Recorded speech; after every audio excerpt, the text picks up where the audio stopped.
The Shame of Chester Prynne. Chapter 5, Queer as Folk, British edition.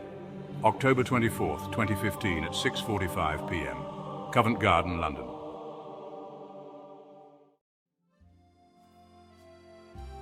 How better to reward yourself after the exertions of a long day at work, especially when the day begins by extricating your nasal septum, than by enjoying the fruit of the vine, a board of artisanal cheese, and the perfect toilet for snorting cocaine with a friend. That little slut! Why does everyone I start to really fall for always end up shagging those fucking Brazilians? We haven't even sat down at the table before our housemate, Ben, shouts his desperate query across the patio, apparently seeking an answer from anyone at the cafe who might be able to impart some wisdom about the mystery of love. Or more precisely, Ben's rather unique mystery involving the mating habits of barely legal Asian twinks and large Brazilian men. WWVD, my friend responds as he greets Ben with air kisses on both cheeks. WWVD is a variation on What Would Jesus Do? V refers not to God incarnate, but to a role model nonetheless in the form of Vince Tyler of Queer as Folk, British edition fame. Vince is Ben's role model and a font of wisdom for any average straight bloke raised outside Liverpool who dotes on his daughter on weekends and shags young Asian men during the week. Vince, played by Craig Kelly, was also Ben's steamy love interest in several episodes of Queer as Folk, British edition, many, many years back. Our housemate is a gorgeous 32-year-old, 6'4", blonde actor bartender, reportedly very blessed below the belt, who has, despite his relative youth, many years behind his belt as a highly functioning drug addict, the role for which my friend is actively apprenticing. And yes, he really was in Queer as Folk. To be clear, the British edition. Only 6 months ago, he and Ben met in the elevator of the Beverly Hills Hilton as they both were headed to the penthouse floor. They weren't cruising each other in the same way most gay men cruise. This was a form of cruising between two gay men, more attracted by their mutual appreciation of doing lines of coke together than by raw sexual attraction. Because for addicts, doing drugs together with all its associated rituals is far more erotic than a shag. A special friendship was forged that night in a very different world. Ben was still a real actor with just enough fame to make it into Hollywood parties and Coachella tents. And my friend was still pretending to be a successful executive, recently introduced to the new love of his life, cocaine. After settling back at the table after their third trip to the toilet, Ben teases, So, where were you last night? Before I can remind Ben that I had fallen asleep on the sofa, my friend, looking surprised by the question, responds, I thought you'd be more curious about the commotion from the bathroom this morning. Ben replies almost gleefully, Oh, darling, been there, done that. Did the whole thing come out in one big piece? My friend looks saddened and relieved at the same time. How on earth do you know I lost half my nose this morning? And wait, that happened to you too? Before Ben can respond, he returns to the original question. Last night was a little scary, but also rather intriguing. I ended up somewhere in Kilburn, I think. Ben's gay gasp was so emphatic he nearly launched himself off the chair in sheer horror. Kilburn? Ignoring Ben's drama, he continues.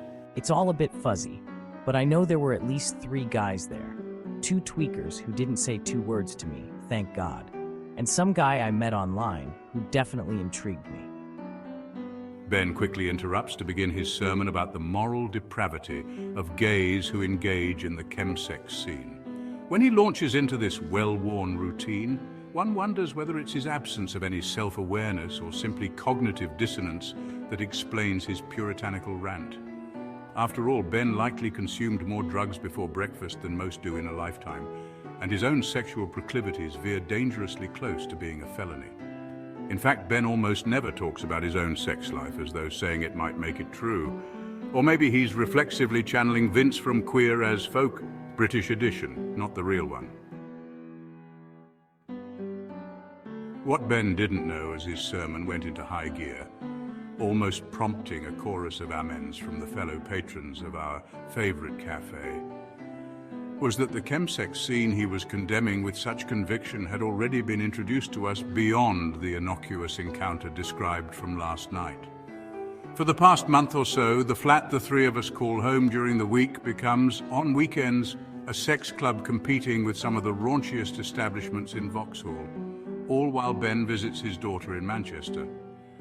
If Ben were to walk in on the scene of group sex, clouds of crystal meth in the air, and a revolving door of prostitutes and other partiers, he would either go into shock or quickly become the most popular guy at the party. We both secretly regret not discovering the answer to that question. Ben is also unaware that he did not exactly go out on a date last night. In fact, it has been a very long time since he went on a date, or what we remember a date to be. He very rarely uses the dating apps with their soul-sucking hours of mindless chat and painfully absurd volleying back and forth the same questions asked over and over and over again. Torso number 1 inquires, "What are you into?" Truthful response? At this very moment, I feel like I'm already many fathoms deep into the pits of hell, having to bear this conversation. That, regrettably, is what I believe I am currently into. Torso number 2 asks, "What are your stats?" Truthful response. My stats are old school, with a preference for econometric predictive modeling. My stats are predicting a quick and merciful end to your questions. Torso number 3 wants to know, "Are you HNH, high and horny?" Truthful response. Not yet, but I really want to be, and suspect I need to be in order to bear a moment of your company. Where are you? Do you host? When? Goddammit!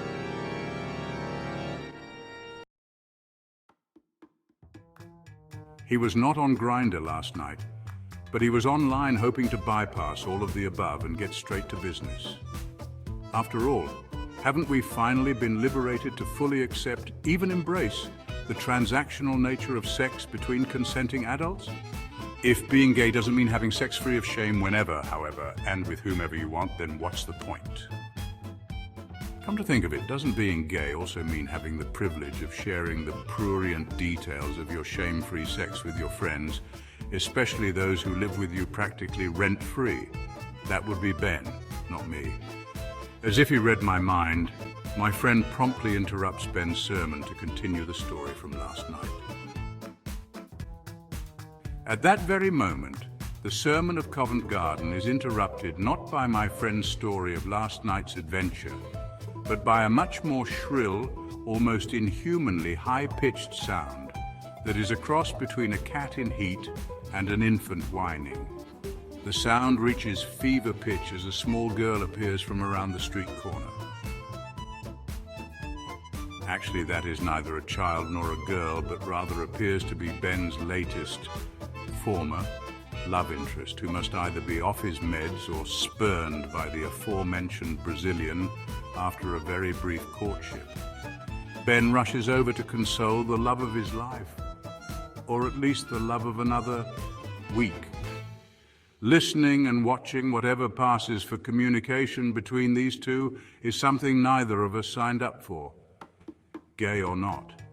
We're both exhausted and are looking forward to the sofa and watching an episode of the vintage Queer as Folk. Sadly, just the British edition.